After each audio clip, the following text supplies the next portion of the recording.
sou a acadêmica Mabra e neste momento estarei dando início ao trabalho que terá como tema Henri Vallon e a teoria da afetividade. Henri Vallon é um pesquisador bastante erudito e atualizado para o seu tempo. Ele desenvolveu a teoria da psicogênese. A teoria psicogenética de Vallon baseava-se na premissa de que a criança deveria ser entendida de uma forma holística, completa. A pessoa deveria ser compreendida em seus aspectos biológico, afetivo, social e intelectual. Por isso que essa teoria era comumente chamada de teoria da psicogênese da pessoa completa. Para Vallon, a sociedade e o ambiente que vivemos têm uma relação direta no desenvolvimento de nossas capacidades. Seus estudos mostraram que é por meio da troca emocional que se estabelece a conexão entre a criança e o adulto. E são as emoções que têm um papel de interação social. Um bebê, por exemplo, desenvolve as suas dimensões motoras e cognitivas com base em estímulos afetivos. Seus movimentos estão alinhados ao nascimento da vida psíquica e por isso a motricidade depende da organização do espaço. Já a inteligência evolui a partir da solução de confrontos entre a realidade e o sincretismo, que é a forma como a criança pensa diante das referências que recebe do meio. Essas influências pessoais, como informações trazidas de casa ou da escola, tradições culturais, como mitos, fábulas e histórias, a criança ainda não consegue organizar e acaba misturando a realidade com a fantasia. A afetividade para Vallon tem um papel central de interiorizar os desejos e a vontade do indivíduo e é por isso que os sentimentos como medo, alegria e raiva alteram aspectos fisiológicos como respiração, batimentos cardíacos, gerando efeitos que afetam a interação social.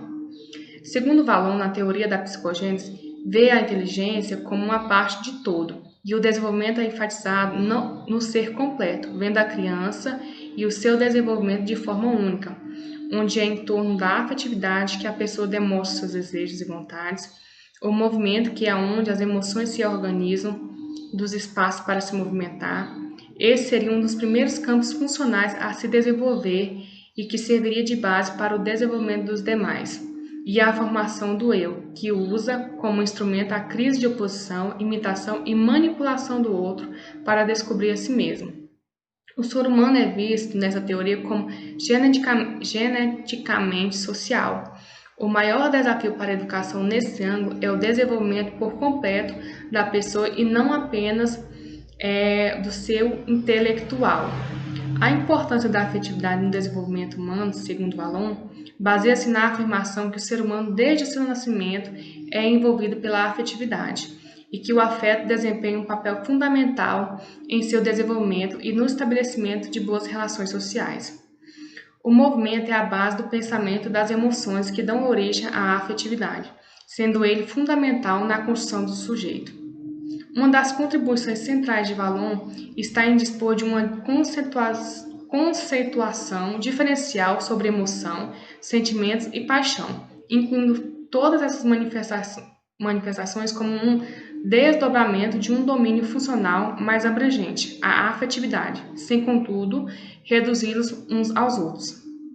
Assim, podemos definir a afetividade como um domínio funcional que apresenta diferentes manifestações que irão se complexificando ao longo do desenvolvimento e que emergem de uma base eminentemente orgânica até alcançarem relações dinâmicas como a cognição, como pode ser visto nos sentimentos. Ao apontar a base orgânica da afetividade, a teoria valloniana resgata o orgânico na formação da pessoa, ao mesmo tempo que indica que o meio social vai gradativamente transformando essa afetividade orgânica, moldando-a e transformando suas manifestações cada vez mais sociais. Assim, temos um laço de união entre o corpo e o meio social. A teoria da afetividade de Vallon veio questionar o ensino tradicional como autoritarismo, falta de criatividade, forte característica abstrata, exigindo um aluno passivo, sem personalidade e sem levar em conta o caráter afetivo, social e político da educação, pois a escola, como um fato social, deve refletir a realidade concreta na qual esse sujeito vive, atua e muitas vezes procura modificar. E isso requer uma educação voltada para o desenvolvimento afetivo, social e intelectual de forma integrada, formando assim indivíduos autônomos, pensantes, ativos, capazes de participar na construção de uma sociedade contextualizada. Esse é o direito inalienável de toda criança, pois, segundo Valon, todas as crianças, sejam quais forem as suas origens familiares, sociais, étnicas, têm direito igual ao desenvolvimento máximo da sua personalidade comportamental. Elas não devem ter outra limitação além das suas aptidões. Para Valon, a afetividade é o elemento intrínseco do processo de desenvolvimento, mais especificamente da aprendizagem, o que acontece não só na escola, mas também na família, na rua e nos momentos de diversão. O ser humano, é movido pela afetividade, tanto na sua forma positiva como na negativa, ou seja, um elogio lhe afeta positivamente, enquanto uma reprimenda ou crítica lhe afeta negativamente, sendo que nos dois casos a afetividade opera como elemento de desenvolvimento no sentido de criar mecanismos de compreensão, aceitação, defesa ou administração das suas sensações desencadeadas. Uma compreensão materialista, dialética do desenvolvimento da criança.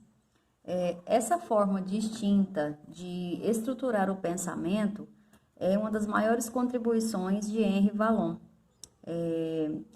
Ela faz despertar nosso entendimento e, segundo Vallon, as crises no processo de estruturação da criança são muito importantes, porque, de acordo com ele, as emoções, as interações, os movimentos, eles têm um papel fundamental para o processo de aprendizagem para qualquer ser humano, né? Então, essa ligação dos processos, eles têm que ter esse vínculo afetivo, social e intelectual, né? Dentro do ensino, nós podemos pegar aí o desenvolvimento emocional, né? O entendimento daquele emocional para a gente estar passando para a criança. A gente pode estar trabalhando questionamentos, né? Como que eles lidam com aquilo, como que eles identificam que o pai e a mãe têm sentimentos por eles e, ao mesmo tempo, como que eles demonstram esse sentimento para os pais. Então, segundo o Vallon, a contribuição que Vallon dá para a gente, né, como estudioso, como filósofo, essa forma de estruturar o pensamento ela é muito importante, porque é através da estrutura, né, desde a criança, que a gente vai desenvolvendo outros meios, né, de interação, né, interação afetivo, social e intelectual. Bom dia, meu nome é Andressa e vou estar falando sobre o entendimento dialético dos estágios de desenvolvimento, a teoria psicogenética do desenvolvimento da personalidade de Vallon entrega a afetividade e a inteligência. A criança atravessa diferentes estágios que oscilam entre momentos de maior interiorização e outros mais voltados para o exterior, sendo possível demarcar algum deles ao longo do desenvolvimento infantil. Agora eu vou estar falando dos estágios de desenvolvimento segundo Vallon. O primeiro estágio é o impulsivo, de 0 a 3 meses. O segundo é o estágio emocional, de 3 meses a 1 ano. No primeiro ano de vida da criança, é por meio da afetividade que a criança estabelece suas primeiras relações sociais e com o ambiente. Os movimentos do bebê, de início, são caóticos, mas as relações que estabelece gradualmente permitem que a criança passe da desordem gestual às emoções diferenciadas, que é através do afeto que a criança, o primeiro contato com a criança com o meio, contato com a mãe, com os parentes, com o tio, pai, é o primeiro contato social que a criança tem, que é inserida no meio social, é através do afeto. O estágio 2, sensório-motor, de 12 a 18 meses, esse estágio se estabelece até por volta dos 3 anos de idade e tem predomínio das relações exteriores e da inteligência. Neste período, destaca-se os aspectos discursivos, que por meio da imitação favorece a aquisição da linguagem. Por meio da interação, da fala com os pais, que a criança vai desenvolvendo e aprendendo a falar. Por isso que é importante pronunciar as palavras corretamente para que a criança aprenda de uma forma correta. Estágio 3. Personalismo, de 3 a 6 anos. Aí vem a crise de oposição, de 3 a 4 anos. Idade da graça, de 4 a 5 anos. Imitação, de 5 a 6 anos. Nesse estágio, predomina a afetividade, estendendo até os 6 anos de idade. Nesse período é formada a personalidade e a autoconsciência do indivíduo. Da graça, de 4 a 5 anos, imitação, de 5 a 6 anos. Nesse estágio, predomina a afetividade, estendendo até os 6 anos de idade.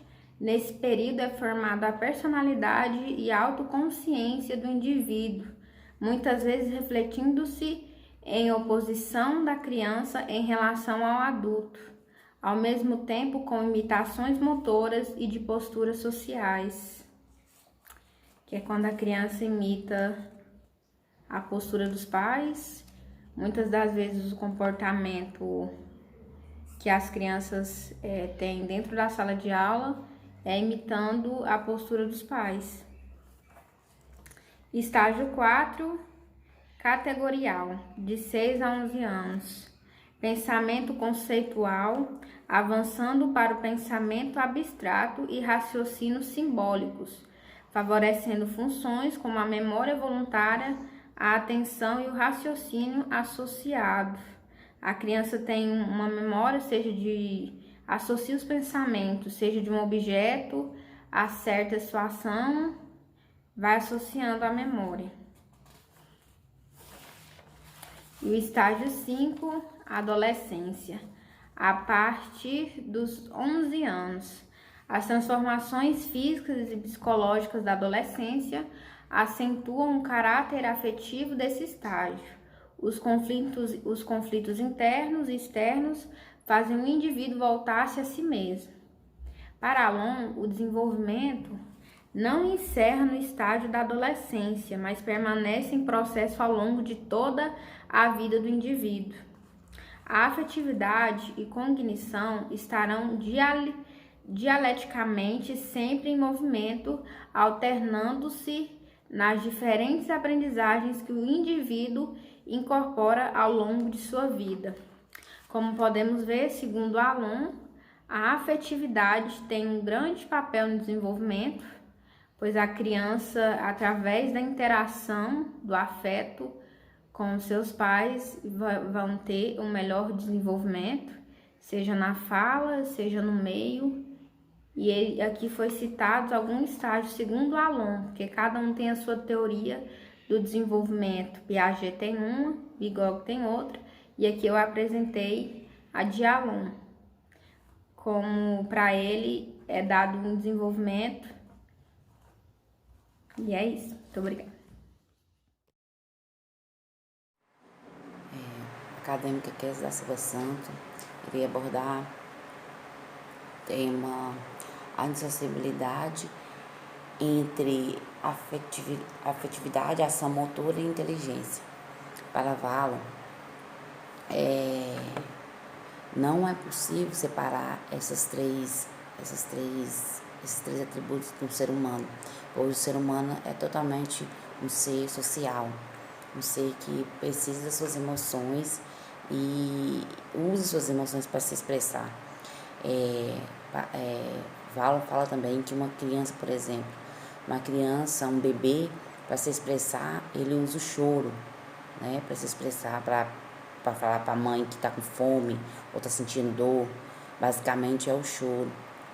E não tem como separar o afeto desses outros atributos, né, que é a ação motora e e a cognitiva, né, que é o aprendizado. E para Valon é muito mais interessante a criança expressar seus sentimentos, saber lidar com seus sentimentos, expressar seus sentimentos, do que aprender só a ação motora. Então tem que ser trabalhado esses 3 aspectos, né, que é a afetividade e a ação motora na educação, que é o nosso caso. E é isso, basicamente. O Valon defendia que a criança tem sim condições de contribuir com o meio, né? Já há outras teorias de Piaget, por exemplo, que a criança não tem capacidade de interagir com o meio. E Valon expressa isso, diz que a criança tem sim capacidade de interagir com o meio, e também é interessante o adulto não colocar estigmas na criança, ver a criança como ela é, né? Um ser em aprendizado, um ser que está crescendo e está se desenvolvendo, e não colocar os seus aspectos na criança, parar de adultizar a criança, ter uma relação mais próxima, mais como posso dizer, mais próxima mesmo à realidade da criança. E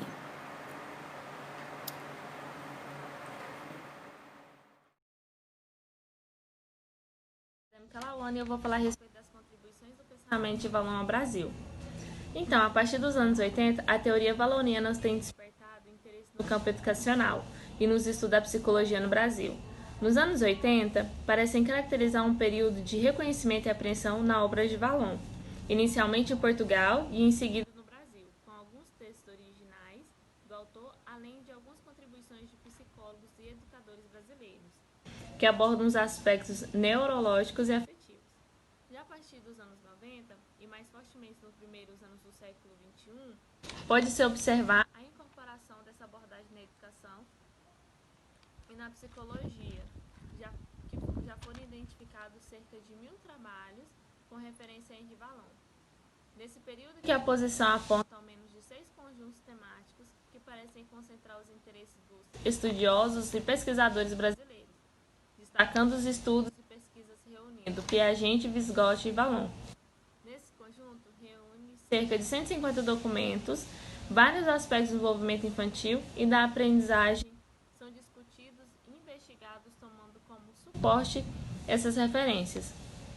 Ao longo desse período, com mais presença entre os anos de 2000 e 2009, aumento de estudos na área de desenvolvimento infantil, que tem como referência teórica a base de contribuições de Valon, e além desses, foram encontrados outros conjuntos como estudos de contribuição para a formação de professores e alunos.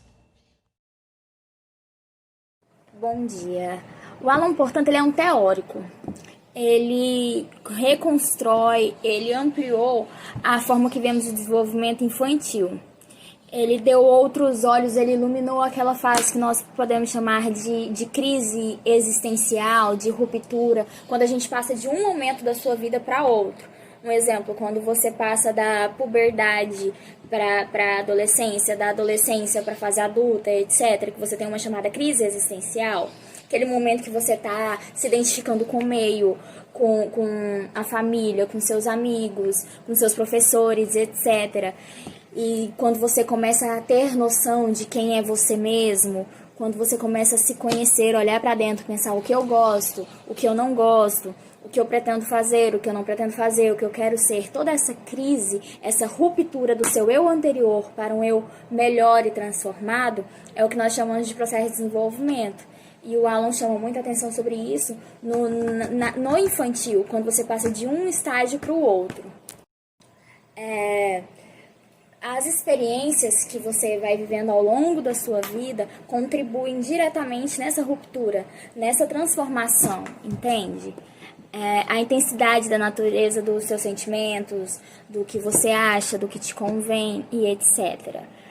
A alternância entre momentos de observação do exterior e do interior faz com que você seja a pessoa que você quer ser.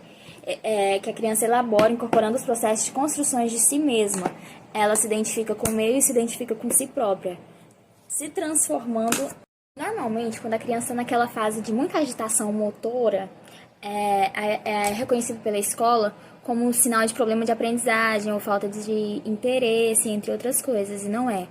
Às vezes, se formos analisar pela perspectiva valoniana, aquela fase, aquela agitação, aquela euforia, pode acrescentar entendimento às práticas escolares pelo reconhecimento de que essa expressividade motora está indissociavelmente ligada ao desenvolvimento da linguagem, do pensamento e da percepção da criança. Aquela euforia que ela está sentindo, aquele movimento, aquela agitação motora de não parar quieto, às vezes não é falta de interesse, às vezes é interesse ou muito interesse, vamos dizer assim. Ela está tentando uma forma de se comunicar com o meio, de achar uma linguagem, de chamar atenção para o meio. E do meio, né? Também é benéfico ressaltar a ressalva que o Alan faz da maneira adultocêntrica que se tem da criança. Em geral, nós professores tendemos a olhar a criança e ver ela como um adulto em miniatura. E as manifestações infantis, a gente tende a olhar e julgar pela uma ótica esperada de um comportamento adulto. E não, criança é criança, adulto é adulto. Esse equívoco, em geral, leva os adultos a interpretações enviesadas e redutoras da expressividade infantil. Sobretudo, os juízes morais tendem a impedir que uma melhor compreensão favoreça práticas pedagógicas mais condizentes com o momento vivido pela criança. Porque a gente julga que, ele tá muito grande, ele já é um mocinho, uma mocinha, um rapazinho para estar fazendo isso, mas mesmo que ele seja um pouco mais desenvolvido, ele ainda é uma criança. Considerando o caráter contagioso das nossas emoções, o professor tem que estar atento porque ele está passando para a sua turma. Um aluno contagia o outro, que contagia o professor contagia os seus alunos, e vice-versa, é uma troca. Então, o professor tem que dar importância também para as suas próprias manifestações afetivas e a dos alunos, e não simplesmente silenciá-los ou não deixar expor o que está sentindo, o que quer, e sim trazer essa afetividade, trazer essa manifestação para a sala de aula para acorretar um aproveitamento de aprendizagem. Porque se a gente simplesmente botar um aluno sentado lá e falar assim, meu filho, você não vai andar, você não vai falar, você não vai rir, você não vai sentir, você não vai nada. Você só fica aí e escuta.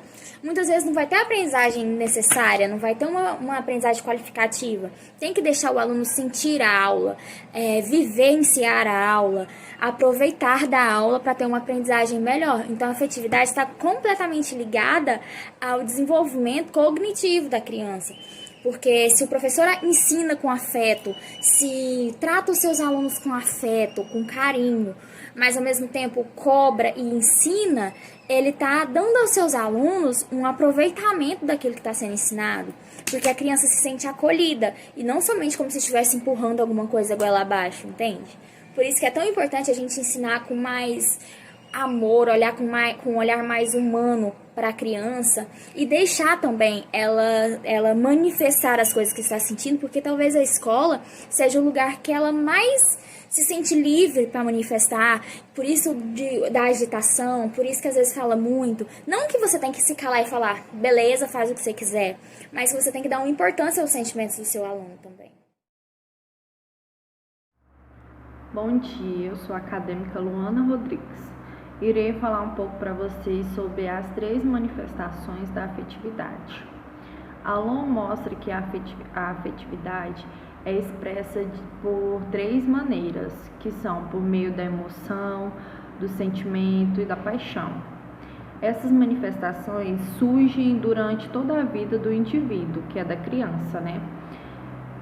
Mas assim como o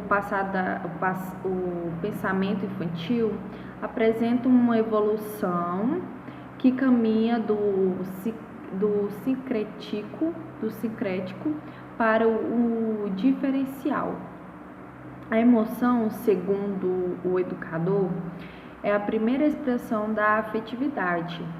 Ela tem uma ativação orgânica, ou seja, não é controlada pela razão, ela não é controlada pela razão da criança. Quando alguém é assaltado e fica com medo, por exemplo, pode sair correndo, mesmo sabendo que não é a melhor maneira de se reagir, né?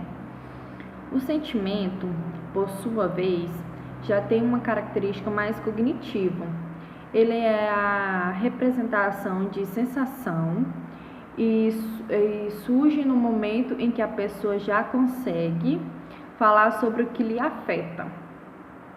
Ao comentar um momento triste, um momento alegre, um momento de fraqueza, por exemplo.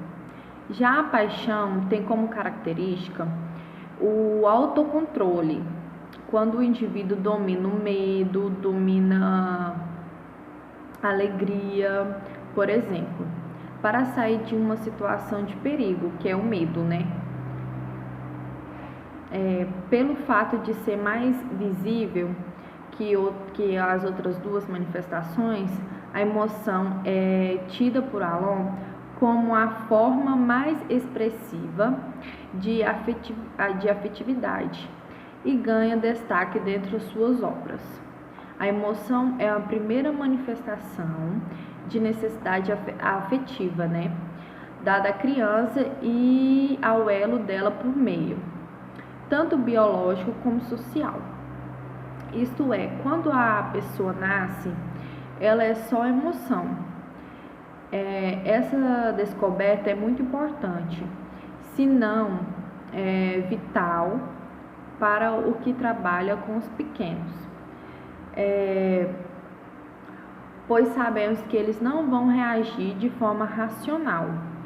As coisas interferem na forma de lidar com as circunstâncias que os envolvem.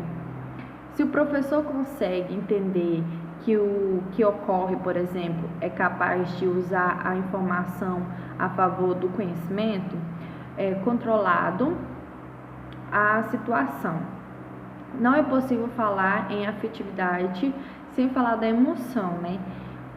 Porém, os dois termos não são sinônimos, eles não são sinônimos, emoção e afetividade. O conceito de afetividade. O termo se refere à capacidade do ser humano de ser afetado positivo ou negativamente, tanto por sensação externa como externas. A afetividade é um dos conjuntos funcionais da pessoa e atuar, né? Juntamente com a cognição e o ato motor. O processo de desenvolvimento é construído do conhecimento.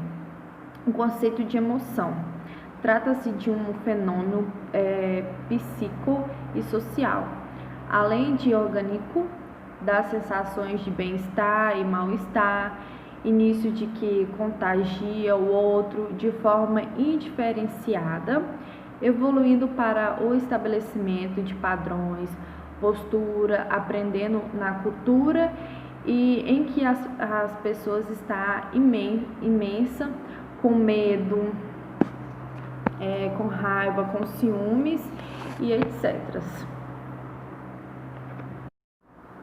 E alegre também. O afeto na família. A afetividade é uma sensação de extrema importância para o desenvolvimento humano. Ela está diretamente ligada à emoção e é através dela que o indivíduo percebe o mundo ao seu redor e o seu papel dentro dele. A criança que recebe afeto, ela consegue crescer e se desenvolver com segurança, determinação e autoestima preservada. Então, desde o início da vida do ser humano, a afetividade ocupa um lugar extremamente importante, sendo responsável inicialmente por utilizar outros para a satisfação das suas necessidades, como o bebê. Mais tarde, através das interações com objetos, o meio, a família, na construção do eu e na diferenciação do outro, mais à frente, na escola, na sociedade, influenciando na aprendizagem, no desenvolvimento da inteligência, o que não anula a afetividade, mas a torna mais racional e mais equilibrada. Afetividade na escola pela teoria de Vallon. A teoria afetiva de Vallon veio questionar o ensino tradicional e o seu autoritarismo, e sua falta de criatividade, exigindo um aluno passivo, sem personalidade, onde o professor era a autoridade superior e o aluno era só um ouvinte sem o direito de expressar suas opiniões. Para Vallon, o ser humano é movido pela afetividade, tanto na sua forma positiva quanto na sua forma negativa. Ou seja, um elogio lhe afeta positivamente, enquanto uma crítica lhe afeta negativamente. Nos dois casos, a afetividade afeta diretamente o emocional do aluno. O professor também é afetado pela emoção, pelo sentimento, mas como adulto tem a maior recurso para reagir de forma equilibrada, para que essa emoção não interfere no processo ensino e aprendizagem aluno e professor.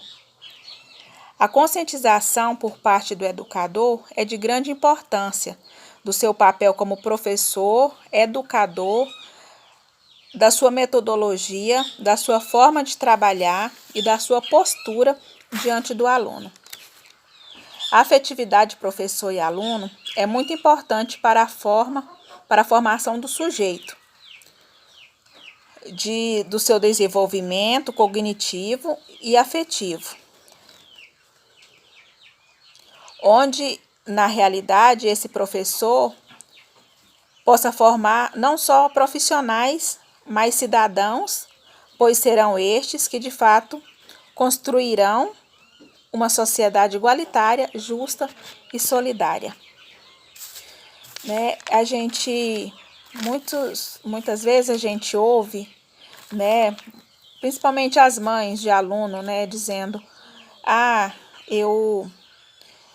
com tal professor, meu filho não aprendeu. Eu tirei meu filho de escola, troquei meu filho de escola, e com a professora fulana, meu filho desenvolveu e teve notas boas. Muitas vezes, isso não é porque o professor tem uma dificuldade de ensinar, não é a metodologia que o professor leva para a sala de aula.